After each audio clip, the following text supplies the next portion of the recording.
7 मई 2025 को पहलगाम में धर्म पूछकर 26 बेगुनाह लोगों की हत्या करने वाले आतंकी जब पाकिस्तान की जमीन पर अपने ठिकानों में आराम से सो रहे थे, तब उन्हें बिल्कुल अंदाजा नहीं था कि ये रात उनके लिए आखिरी साबित होने वाली है। रात लगभग 1:05 से 1:30 के बीच पाकिस्तान के सियालकोट, मुरीद के और बहावलपुर और साथ ही पोके के मुजफ्फराबाद, कोटली और भिंबर में मौजूद आतंकी ठिकानों पर एक साथ हमला किया गया। लश्कर-ए-तैयबा, जैश-ए-मोहम्मद और हिजबुल मुजाहिदीन के कुल 9 ठिकानों पर 24 मिसाइलें और कई बम गिराए गए। रात के सन्नाटे में चारों तरफ धुएं का गुबार फैल गया और कुछ ही मिनटों में आतंक के ये सभी अड्डे पूरी तरह तबाह हो गए। ये कार्रवाई भारत की तरफ से उन आतंकियों और उनके हैंडलर्स के खिलाफ थी जो पाकिस्तान में छिपकर भारत में मासूम लोगों को मारते रहे हैं। इस मिशन को ऑपरेशन सिंदूर नाम दिया गया। ये उन माँओं और बहनों के दर्द का जवाब था जिनकी आंखों के सामने पहलगाम में उनके परिवार उजाड़ दिए गए थे। ऑपरेशन सिंदूर को आतंकवाद के खिलाफ भारत की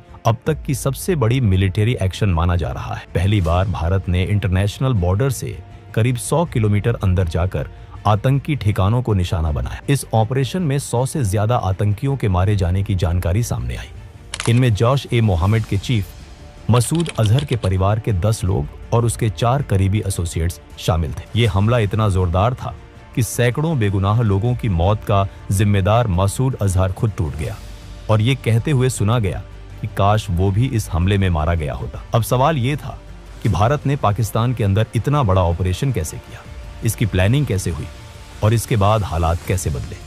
आतंकी ठिकाने तबाह होने के बाद पाकिस्तान ने घबराकर भारत के सिविलियन एरियाज और मिलिट्री साइट्स को नुकसान पहुंचाने की कोशिश की, लेकिन वो इसमें पूरी तरह नाकाम रहा। इसके जवाब में इंडियन आर्म्ड फोर्सेस ने पाकिस्तान के 11 एयरबेस पर कड़ी कार्रवाई की। इससे पाकिस्तान को भारी नुकसान हुआ और उसे पीछे हटने पर मजबूर होना पड़ा। पहलगाम हमले को अंजाम देने वाले 4 आतंकी हमले के बाद जंगलों में भाग गए, लेकिन भारत ने साफ कहा कि इस हमले के जिम्मेदार लोगों और इसकी साजिश रचने वालों को उनकी सोच से भी बड़ी सजा दी जाएगी। भारत ने यह भी साफ किया कि ये एक बेहद प्रिसाइज और जॉइंट मिलिट्री ऑपरेशन था जिसमें पाकिस्तान और पाकिस्तान ऑक्यूपाइड जम्मू एंड कश्मीर में मौजूद 9 बड़े टेरर कैंप्स को निशाना बनाया गया। इसका मकसद सिर्फ पहलगाम हमले के विक्टिम्स को जस्टिस दिलाना था। हमले के बाद पाकिस्तान की ओर से रात के अंधेरे में ड्रोन्स भेजे गए, लेकिन इंडियन आर्मी ने तुरंत एक्शन लेते हुए करीब 50 ड्रोन्स को हवा में ही नष्ट कर दिया। इसके साथ ही देशवासियों को भरोसा दिलाया गया कि मातृभूमि पर किसी भी तरह का हमला सफल नहीं होने दिया जाएगा। इसी दौरान लाहौर में मौजूद पाकिस्तान का एयर डिफेंस रेडर और डिफेंस सिस्टम भी इंडियन फोर्सेस की कार्रवाई में पूरी तरह न्यूट्रलाइज कर दिया गया।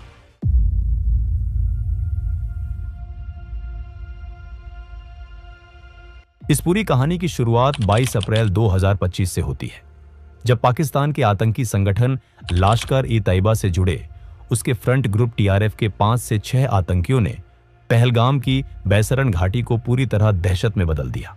आतंकियों ने वहां मौजूद लोगों को रोका, उनसे उनका धर्म पूछा और जैसे ही किसी ने खुद को हिंदू बताया, उसे गोली मार दी गई। वो यहीं नहीं रुकी। आतंकियों ने पुरुषों से उनकी धार्मिक पहचान साबित करने के लिए कलमा पढ़ने को कहा। जो लोग कलमा नहीं पढ़ पाए, उन्हें बेरहमी से मार दिया गया। इस तरह सिर्फ धर्म के आधार पर 26 बेगुनाह पुरुषों की जान ले ली गई। ये पाकिस्तान की तरफ से कराया गया कोई पहला आतंकी हमला नहीं था। पिछले 2-3 दशकों में पाकिस्तान स्पॉन्सर्ड टेररिज्म के तहत 2001 parliament attack, 26/11 Mumbai attack, Pathankot, Uri और पुलवामा जैसे कई बड़े हमले भारत में कराए जा चुके हैं। साल 2024 में भी जम्मू कश्मीर के सोनमार्ग, गुलमर्ग और रियासी में हमले हुए थे, लेकिन पहलगाम का हमला इन सब से अलग था। इस बार आतंकियों ने इंसानियत की हर सीमा पार कर दी थी। धर्म के आधार पर की गई इन हत्याओं ने भारत की सहन शक्ति की हद भी पार कर दी। वहीं दूसरी तरफ पाकिस्तान ने हमेशा की तरह वही पुराना खेल शुरू कर दिया। कभी उसने पहलगाम हमले में शामिल आतंकियों को फ्रीडम फाइटर्स बताया, तो कभी भारत पर ही आरोप लगाने लगा। इस बार भारत सरकार ने पाकिस्तान से सिर्फ बयानबाजी करने के बजाय ठोस कदम उठाने का फैसला किया। सबसे पहले डिप्लोमेटिक लेवल पर ऐसे फैसले लिए गए जो पहले कभी नहीं किए गए थे। भारत ने इंडस वाटर ट्रीटी को सस्पेंड कर दिया। पाकिस्तान की करीब 80% खेती योग्य जमीन इंडस रिवर और उसकी सहायक नदियों के पानी पर निर्भर है, जिसे वहां की लाइफलाइन माना जाता है। भारत के पास अब ये अधिकार था कि वो इन नदियों के पानी को रोके या बिना किसी वार्निंग के एक साथ पानी छोड़े। इससे पाकिस्तान को कभी सूखे और कभी बाढ़ जैसी स्थिति का सामना करना पड़ सकता है। इसके अलावा अटारी चेक पोस्ट को बंद किया गया, SVES वीजा रद्द किए गए और पाकिस्तान के खिलाफ 4 और सख्त फैसले लिए गए। पाकिस्तान के सेलिब्रिटीज, क्रिकेटर, मीडिया हाउस और सरकार से जुड़े सोशल मीडिया अकाउंट्स को इंडिया में बैन कर दिया गया। OTT प्लेटफॉर्म से भी सभी पाकिस्तानी फिल्में, शोज और सॉन्ग्स हटाने का आदेश दिया गया। इस बार भारत साफ तौर पर पाकिस्तान के आतंकवाद पर हमेशा के लिए फुल स्टॉप लगाना चाहता था। इसलिए एक तरफ जहां पाकिस्तान को इंटरनेशनल लेवल पर आइसोलेट करने के लिए डिप्लोमेटिक स्टेप्स उठाए जा रहे थे, वहीं दूसरी तरफ आतंकियों के खिलाफ मिलिट्री ऑपरेशन की प्लानिंग को लेकर हाई लेवल मीटिंग्स लगातार चल रही। प्रधानमंत्री नरेंद्र मोदी पहले ही बिहार की एक जनसभा में साफ शब्दों में कह चुके थे कि इस हमले में शामिल आतंकियों और इसकी प्लानिंग करने वालों को उनकी कल्पना से भी कहीं बड़ी सजा दी जाएगी। 2016 में उरी सर्जिकल स्ट्राइक और 2019 में बालाकोट एयर स्ट्राइक के बाद पाकिस्तान को अच्छी तरह समझ आ चुका था कि भारत जरूरत पड़ने पर सैन्य कार्रवाई करने से पीछे नहीं हटता। इसी डर की वजह से पहलगाम हमले के बाद पाकिस्तान को आशंका थी कि इस बार भी भारत जवाबी कार्रवाई करेगा। इसी बीच वो LOC पर लगातार फायरिंग करके माहौल बिगाड़ने की कोशिश करने लगा। उसका मकसद साफ था, तनाव बढ़ाकर विदेशी ताकतों का ध्यान खींचना, ताकि न्यूक्लियर वॉर का डर दिखाकर भारत पर दबाव बनाया जा सके और उसे किसी कार्रवाई से रोका जा सके। लेकिन भारत ने इन चालों की परवाह नहीं की। पहलगाम हमले के बाद भारत पूरी गंभीरता से आतंकियों के खिलाफ एक बड़े ऑपरेशन की तैयारी में जुट चुका था। 19 अप्रैल को दिल्ली में एक हाई लेवल मीटिंग हुई। इस मीटिंग में प्रधानमंत्री नरेंद्र मोदी, रक्षा मंत्री Rajnath Singh, national security adviser Ajit Doval, chief of defence staff general Anil Chauhan और तीनों सेनाओं के प्रमुख मौजूद थे। इस बैठक में प्रधानमंत्री मोदी ने साफ कहा कि आतंकवाद को खत्म करने के लिए सेनाएं जो जरूरी समझें वो कदम उठाएं। उन्हें पूरी छूट दी गई। इसके बाद भारतीय सेनाओं ने फैसला किया कि पाकिस्तान और पाकिस्तान के कब्जे वाले जम्मू कश्मीर में मौजूद आतंकी ठिकानों पर एक बड़ी एयर स्ट्राइक की जाएगी। मकसद साफ था, उन ठिकानों को खत्म करना जहां बैठकर भारत पर हमलों की साजिश रची जाती थी और जहां आतंकियों को ट्रेनिंग दी जाती थी। इस काम में खुफिया एजेंसियां भी पूरी ताकत से जुट गईं। रॉ और NTRO ने पाकिस्तान और POK में मौजूद आतंकी ठिकानों की रियल टाइम जानकारी जुटानी शुरू कर दी। हर एजेंसी, हर अफसर अपना सबसे अच्छा देने में लगा हुआ था। सभी के मन में एक ही बात, पहलगाम हमले के दोषियों और उनके अड्डों को खत्म करना। ऑपरेशन से जुड़ी कोई भी जानकारी बाहर न जाए, इसके लिए पूरी गोपनीयता बढ़ती जा रही। बहुत कम समय में रॉ और NTRO ने कुल 21 आतंकी ठिकानों की पूरी जानकारी इकट्ठा कर ली और ये इनपुट्स प्लानिंग टीम को दे दिए गए। इन 21 में से 9 सबसे अहम और खतरनाक ठिकानों को चुना गया।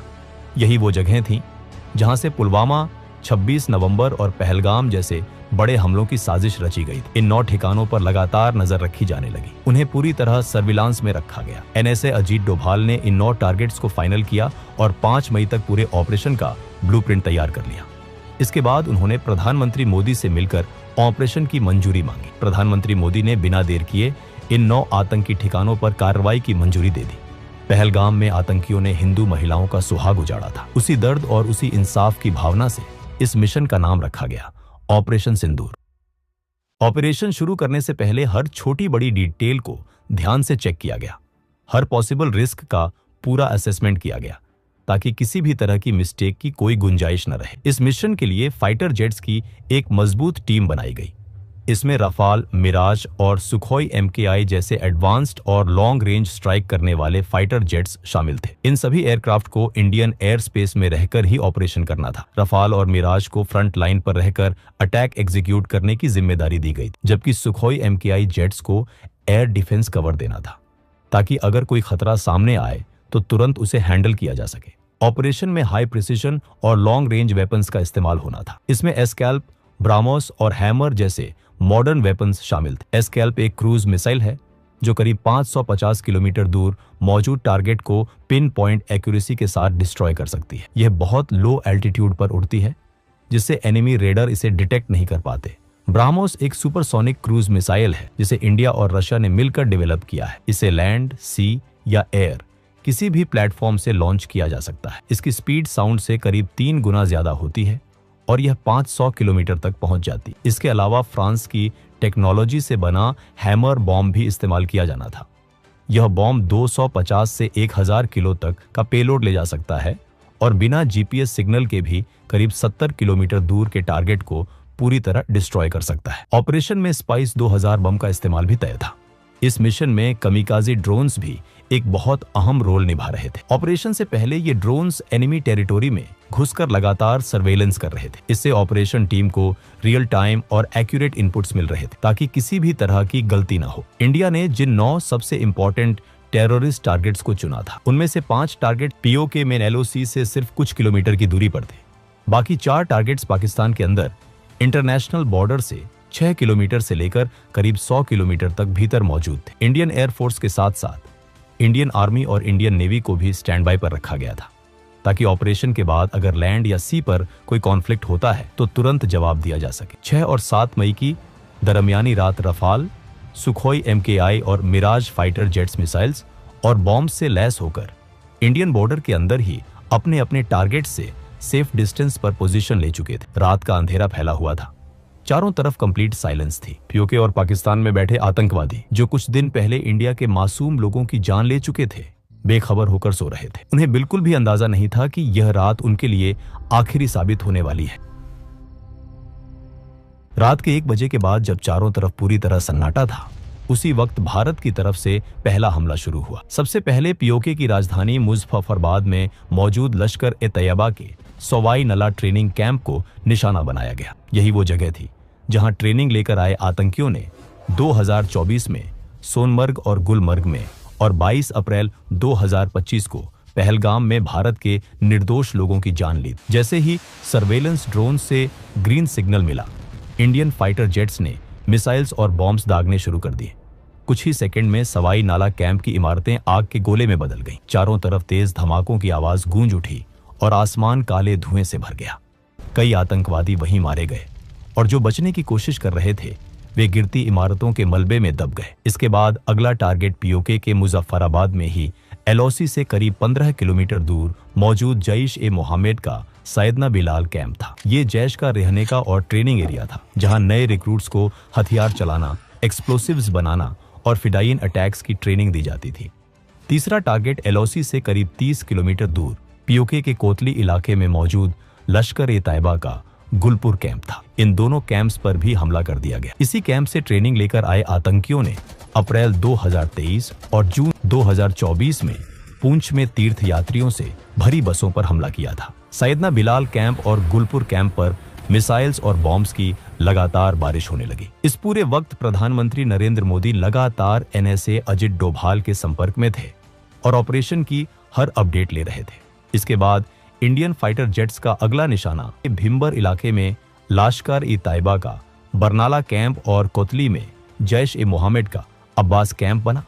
बरनाला कैंप में लश्कर अपने आतंकियों को हथियार चलाने, फेक आईडीज बनाने और जंगल में सर्वाइव करने की ट्रेनिंग देता था। वहीं अब्बास कैंप, जिसकी कैपेसिटी करीब 15 टेररिस्ट्स की थी, वहां जैश-ए-मोहम्मद फिदायीन तैयार करता था।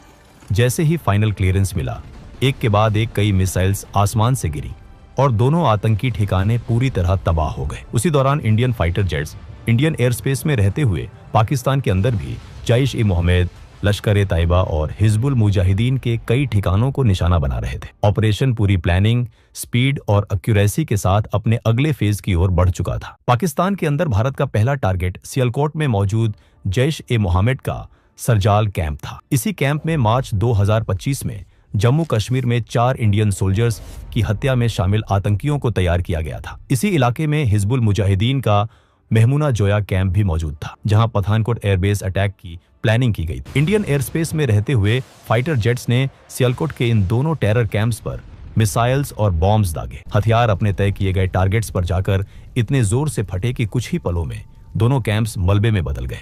इसके बाद इंडियन फाइटर जेट्स ने बॉर्डर से करीब 18 से 25 किलोमीटर दूर मुरीदके में मौजूद लश्कर-ए-तैयबा के सबसे बड़े अड्डे मरकाजी तैयबा कैंप को निशाना बनाया। ये वही जगह थी जहां 1990 से आतंक की जड़ें मजबूत की जा रही थी। यहीं 2008 के मुंबई अटैक के लिए अजमल कसाब और उसके साथियों को ट्रेनिंग दी गई थी। डेविड हेडली और तहावुर राना जैसे कॉन्स्पिरेटर्स को भी यहीं तैयार किया गया था। जब इस कैंप के एग्जैक्ट कोऑर्डिनेट्स सामने आए तो ऑपरेशन से जुड़े जवानों के अंदर सालों से जमा गुस्सा और दर्द और ज्यादा तेज हो गया। यह सिर्फ एक टारगेट नहीं था, बल्कि उन लोगों का ठिकाना था जिन्होंने पूरे देश को दहला दिया था। बिना समय गंवाए मिसाइल्स और बॉम्ब्स ने पाकिस्तान एयर डिफेंस रेडार से बचते हुए मरकाजी तैयबा पर हमला किया। जोरदार धमाकों से जमीन कांप उठी, आसमान गूंज गया और कुछ ही पलों में आतंक का यह किला पूरी तरह ढह गया। इन हमलों के साथ भारत पाकिस्तान में चल रहे 8 बड़े आतंकी ठिकानों को खत्म कर चुका था, लेकिन अभी एक सबसे बड़ा और खतरनाक अड्डा बाकी था। यह जैश-ए-मोहम्मद का मेन स्ट्रांग होल्ड था, जो बॉर्डर से करीब 100 किलोमीटर दूर पाकिस्तान के पंजाब प्रांत के बहावलपुर में मौजूद था।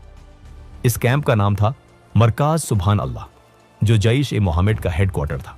यही वो जगह थी जहां जैश का चीफ मौलाना मसूद अजहर पैदा हुआ था और यहीं से उसने अपने टेरर ऑर्गेनाइजेशन की नींव रखी थी। इसी ठिकाने से 2001 parliament attack, Jammu Kashmir assembly attack, 2016 Pathankot airbase attack और 2019 पुलवामा अटैक की प्लानिंग की गई थी। इन हमलों में मारे गए लोगों को सच्ची श्रद्धांजलि देने के लिए इंडिया ने इस टेरर हब पर ब्राह्मोस मिसाइल दागी। कुछ ही मिनटों में जैश के हेडक्वार्टर की इमारतें पूरी तरह तबाह हो गई। इस हमले में मसूद अजहर के कई रिश्तेदार और जैश के टॉप कमांडर्स मारे गए। रात करीब 1:05 पर शुरू हुआ यह ऑपरेशन सिर्फ 25 मिनट में खत्म हो गया। इस दौरान आतंक के कुल 9 बड़े ठिकाने पूरी तरह नष्ट कर दिए गए और 100 से ज्यादा आतंकवादी मारे गए। इस ऑपरेशन में मसूद अजहर का भाई और इंडियन एयरलाइंस IC 814 हाईजैकिंग का मास्टरमाइंड अब्दुल रऊफ अजहर भी मारा गया। इसके अलावा उसके 2 साले और जैश के सीनियर कमांडर्स मोहम्मद यूसुफ अजहर और हफीज मोहम्मद जमील भी इस हमले में ढेर हो गए। इसके अलावा लश्कर-ए-तैयबा के 2 बड़े कमांडर खालिद और मुदस्सर खादियान खास भी मारे गए। भारत के ऑपरेशन सिंदूर का असर इतना गहरा था कि मसूद अजहर पूरी तरह टूट गया। इस हमले में उसके 10 रिश्तेदार और 4 करीबी लोग मारे गए। हालात ऐसे हो गए कि उसने ये तक कह दिया कि काश वो भी उनके साथ मारा गया होता। इस पूरे घटनाक्रम में एक खास बात यह रही कि भारत के ऑपरेशन से करीब 3 घंटे पहले पाकिस्तानी वायुसेना ने सोशल मीडिया प्लेटफॉर्म X पर भारत का मजाक उड़ाते हुए एक पोस्ट डाली थी। उसमें लिखा था, शांति से सो जाओ क्योंकि PF जाग रही है। लेकिन इसके 3 घंटे बाद ही भारत ने पाकिस्तान के आतंकी ठिकानों पर हमला कर उन्हें पूरी तरह तबाह कर दिया और पाकिस्तान को असली मायनों में जगा दिया।